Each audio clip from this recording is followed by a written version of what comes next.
The superpower that every citizen has is the ability to control where they spend their time, money, and attention.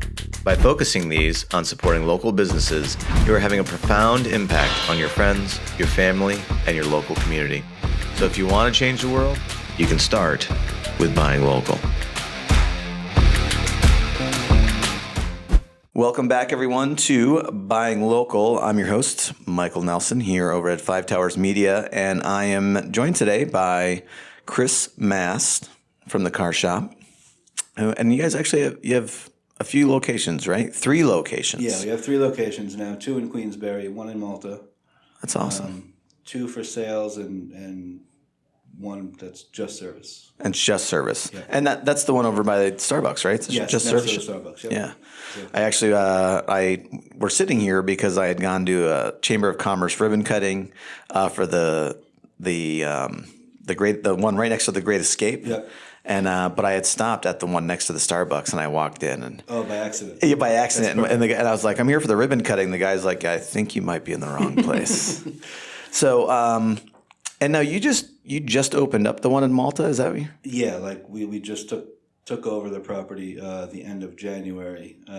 We just got ready. We've been there for service since. Okay. But we just opened for sales this month. That's awesome. Yeah. And what where is it? It's 2215 Route 9, Mechanicville, a block north of the Round Lake. It was formerly Mark's VW Service and Repair. Okay. They were there for like 30 years. Oh, no kidding. Yeah. And just retiring? Yep. He retired, and so we're maintaining the VW Euro service business and adding our touch to it as well. That's awesome. Yeah. Now, 6 years you've been up in Queensbury? Yes, exactly right. We were in Fort Edward for 2 years before that. Okay. And that was pretty much where it started, Fort Edward. That's where it started. Yeah. Now, are you from around the area? No, Long Island. Long Island, okay. And what brought you up here? Life. So we were on Long Island. I was living with my wife. We had just got married when Sandy hit. We were living in Long Beach in a rented house. Okay. The ocean met the bay in our living room. Yada, yada, yada. Yeah. Wound up taking a rental in Queens. And we had literally just got married 3 weeks prior to the storm. And, started thinking about family and affordability. And she had family up here, and it just kind of made more sense to give it a shot. Yeah. Yeah. It's beautiful up here. It is beautiful up here. Right? It's a very different way of life. I bet. Yeah, for I've sure. never lived in Long Island or New York City, but I worked in Long Island City, which is Queens, a block from Manhattan, for 15 years, and hour and 20 minutes each way to go 17 miles. Different life. yeah, right? Different life, for sure. 17 miles. That's crazy. Yeah. So you made the decision to come up here, Yes. and why cars? So I've always done cars since I'm Okay. like 19 years old. My father was in cars. I had uncles in cars. And it just kind of was what I flocked to as a kid. It's what I was decent at, and I was able to make a living without the whole college thing, because that really wasn't for me. Yeah, it's not for everybody. Yep, for sure. And then just came up here. I was hoping to be able to still maintain my client base from down there. That didn't work out. So I found a small place in Fort Edward that was really affordable and got a dealer license and put some cars outside and sold them. No kidding. Now, yeah, I know nothing about that industry as far as like what it takes to actually sell cars. It takes the same thing that it takes to sell anything. Yeah. The reality is you have to give people something that they want, something that they need, and you have to treat them fair. Fair. Doesn't matter if it's coffee or cars. Okay. All right. Same stuff. But the logistics of like you have to be licensed, like there's a whole thing that you have to go through in order Yeah, to... there's DMV licensing, and that stuff is definitely a bit of a headache. But obviously cars are safety issues. And, and major financial purchases. So and people need to be protected. So there's all sorts of stuff there. So, I think I said this to you before the show. We ended up here because I was at that ribbon cutting, and I happened to be standing next to one of the people at the open door, and they were talking about all the great things that you guys do for the open door. So I just maybe just fill us in on the kind of things, because we love community-driven organizations locally, obviously. Yeah. And tell us a little bit about the work and the help you're giving the open door. So I'm not even sure really how it all began, but a couple of years ago we kind of had an idea to just kind of give back, and I think it was started with Thanksgiving, and we were like, we'll give a turkey for every car that we sell, and then we kind of just had some friends that ran a service business, Combs Automotive on Exit 18, and they were like, well, we'll do the fix-ins, and then it just kind of became a whole thing where we fed, I think between Thanksgiving and Christmas last year, about 130 families or something. That's awesome. Just little things. The community supported us. Like I said, we started with 3 cars in Fort Edward. Oh, really? And now we sold 700 something cars last year. So, the community has supported us, so it makes sense to support the community back. That's amazing. 700 cars last year? Yeah, a little more. Well, so I'm curious, and this is kind of my own thing, and as knowing that you're coming in, I remember during the pandemic and all the stuff that was going on, that like Carvana and, basically there's like apps where you could sell your motorcycle, sell your car, or buy one for that matter. Yep. And I'd love to get your thoughts, because from what I've seen, it didn't really work. Well, it didn't fail yet. The model that they did, they definitely expanded way too fast for their own good, which is reflected in the stock price and everything you see on TV. Yeah. But basically, it's just digital retailing, which there's definitely a place for it in the business, but it can't be purely digital. You need to be able to walk somebody around a car. You need to be able to show somebody the difference between, a base model and a loaded model. And, these are big purchases. It's not too often that people are going to buy a house or a car sight unseen, right? They want to test drive it. They want to sit in it. They want to feel it. They want to smell it, right? If it was a smoker's car, you can't get that from a website. It's not just going to Amazon and click. It's used, right? So they're pre-owned cars. Yeah. It works great. It's a great model for new cars. Tesla's killing it. But for pre-owned cars, it's just not realistic to be 100% digital. So tell me about the status of inventory, because that was something else I was saying. Because I know, because I unfortunately I bought a vehicle in 2020, I think it was, and paid way too much money for it because it was the only one that I could find. Supply and demand. Right. Yep. And I know, so that was a huge thing for a while, that the used car market was almost non-existent. Correct. Where are we at now? So we are better, but we're also about to get worse. Okay. A big portion of cars come from off-lease and come from rental agencies, right? So when the factories closed, there was obviously no production of new cars. So when there was no production of new cars, the new car dealers began selling a lot more pre-owned cars, because that's all they had. So it just kind of kept chipping away. So the store that used to sell a 3-year-old car couldn't get it because the new car store took it. Right. And then the store that used to sell a 5-year-old car would now find a little older and a little older. But the problem is now we're going to start coming into the place where most leases are 2 and 3 years. So COVID happened, it shut the world down in 2020. So basically 2020, there was extremely low new car production, which means there was very little new car leasing happening. Okay. So the typical cycle is 3 years. So now we're coming up on that cycle where there should be millions of off-lease cars hitting the market, but that's not happening. They won't be. They won't, because they didn't exist.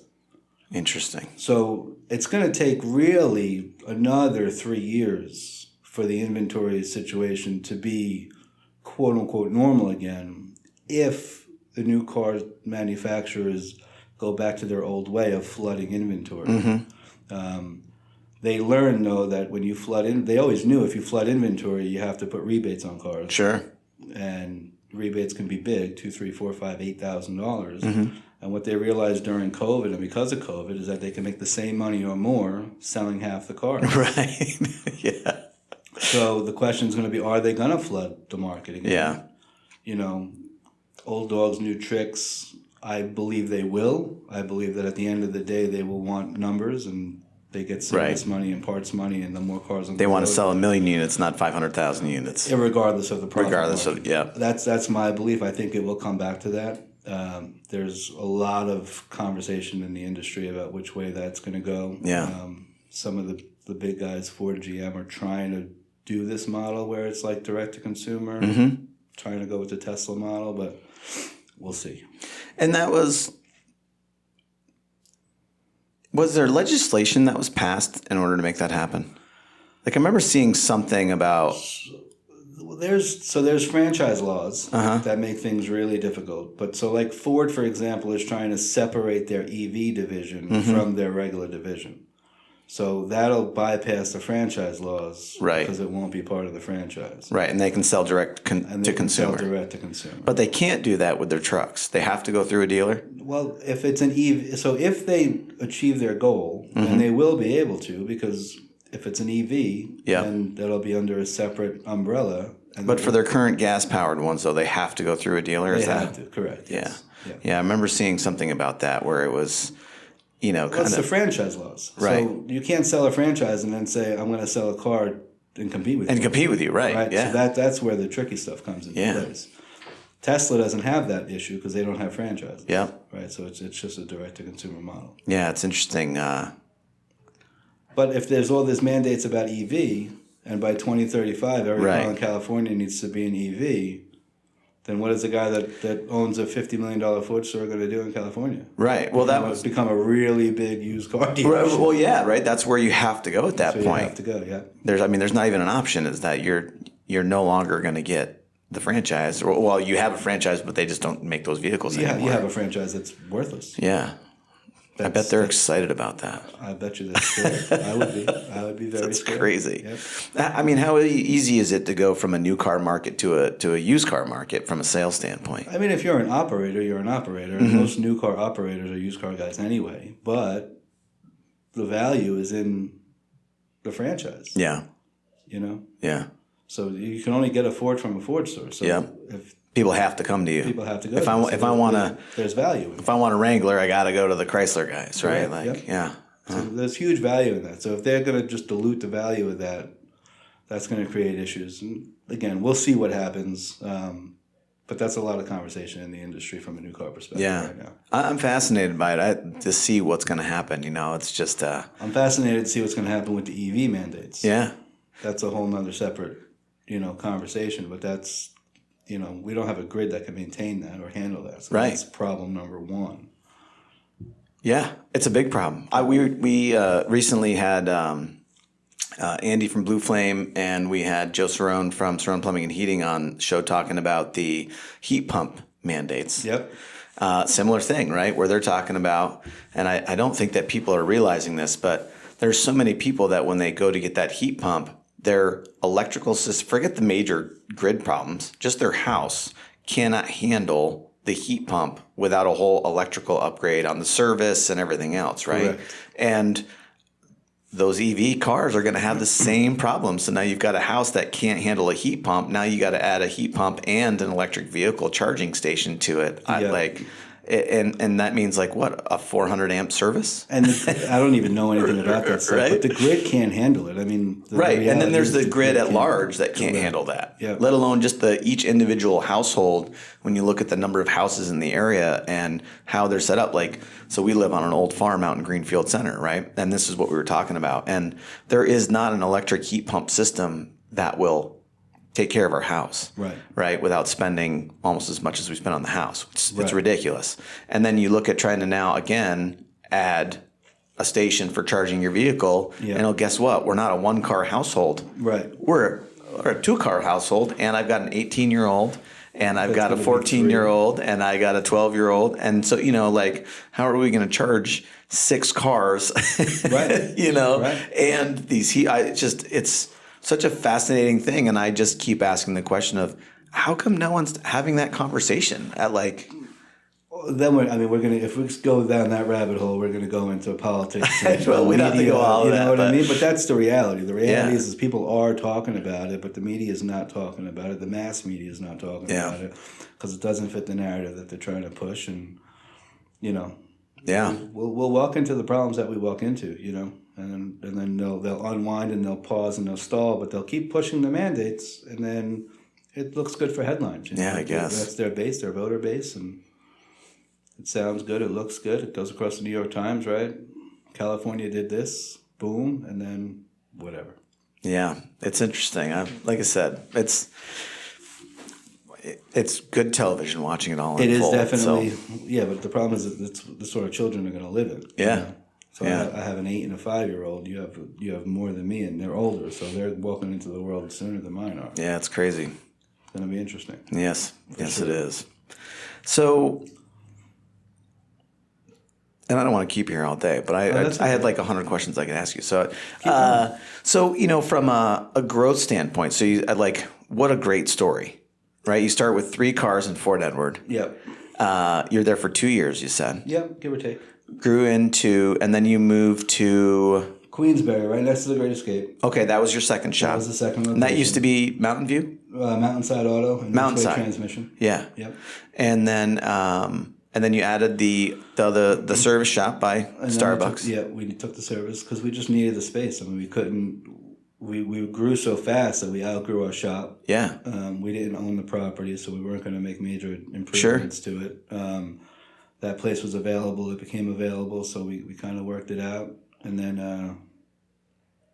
you can't get into that place now either. So Yeah. That's a great story also. That's what I'm saying. The whole thing is just what great problems to have. Like, and so my question for you is, I mean, you're growing in leaps and bounds. How are you doing it? Like, how does one grow a business? Good people. Good people. Tell me more. What do you want to know? So I have a guy with me, David, who's been with me. He was out for a little while, but he's been with me since Fort Edward. Realistically, I would say top 5 salesman in the country. Okay. No BS. Mark, who now, him and David run Queensbury while I'm here trying to set Malta up. One of the top finance guys around.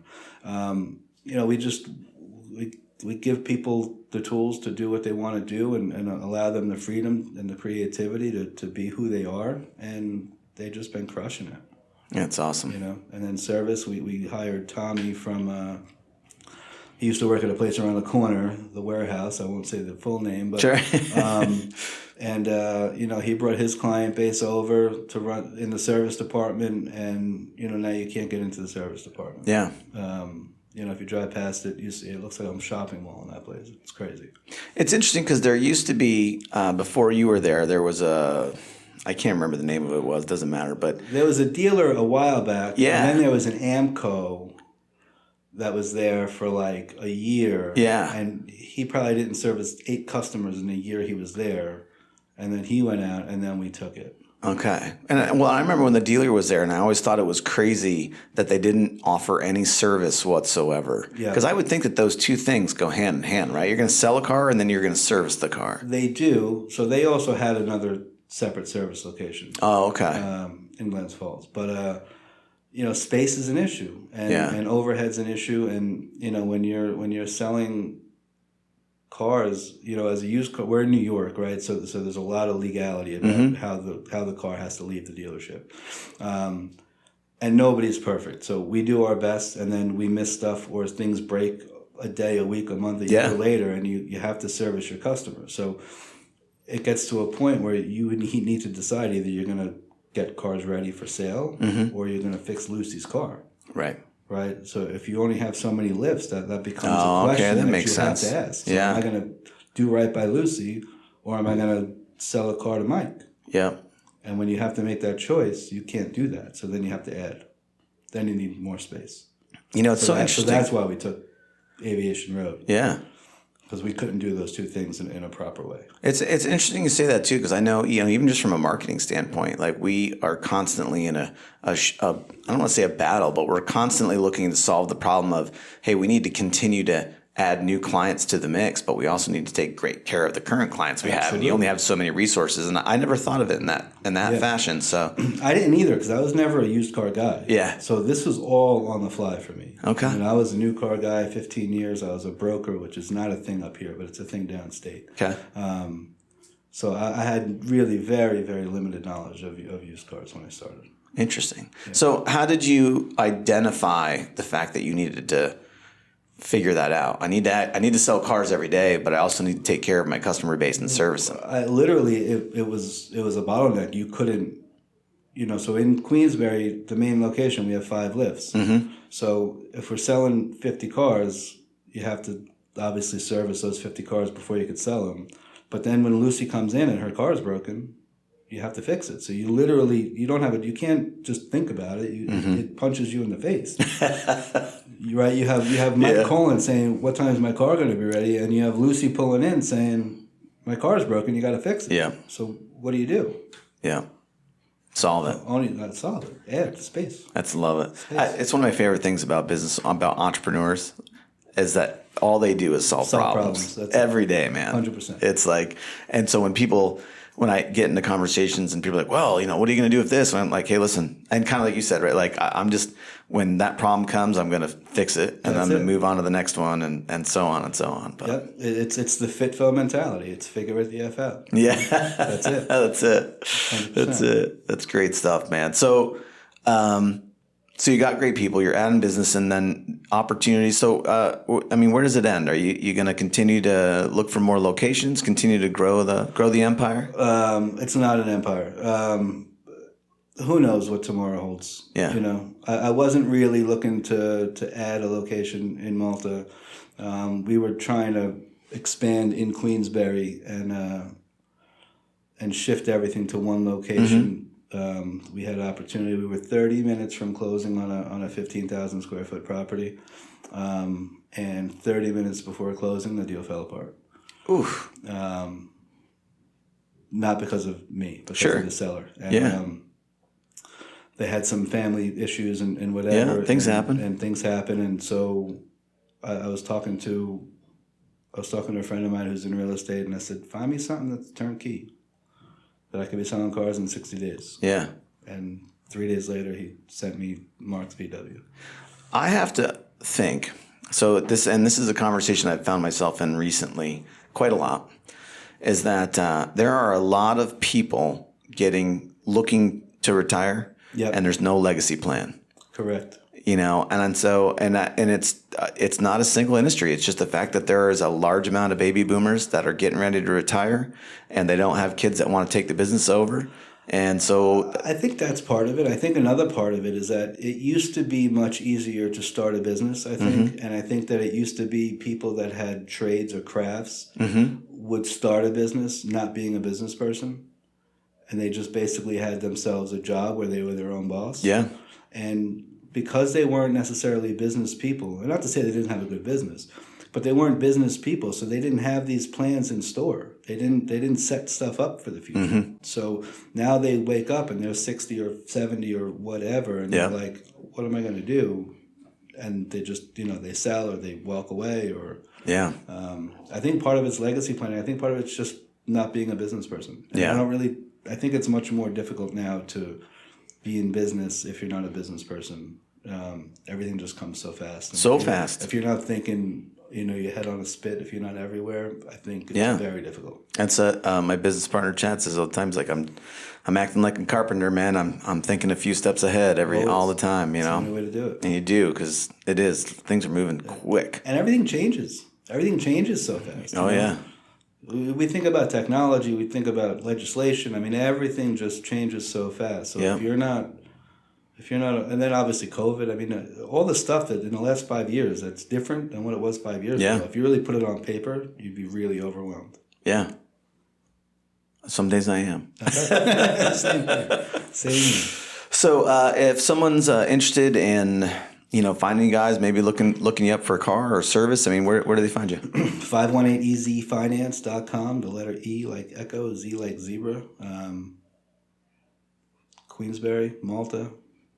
That's just us. Quick Google search, you'll find us. They'll find you. 800, 900 reviews. We're nice. Yep. Social media? Yep, the Car Shoppe NY. Facebook, we're big on Facebook. Nice. Yeah. Awesome. Well, I appreciate you coming in and spending some time with us. Yeah, and everybody, thanks for listening, and we'll see you next time. Cool. The superpower that every citizen has is the ability to control where they spend their time, money, and attention. By focusing these on supporting local businesses, you are having a profound impact on your friends, your family, and your local community. So if you want to change the world, you can start with buying local.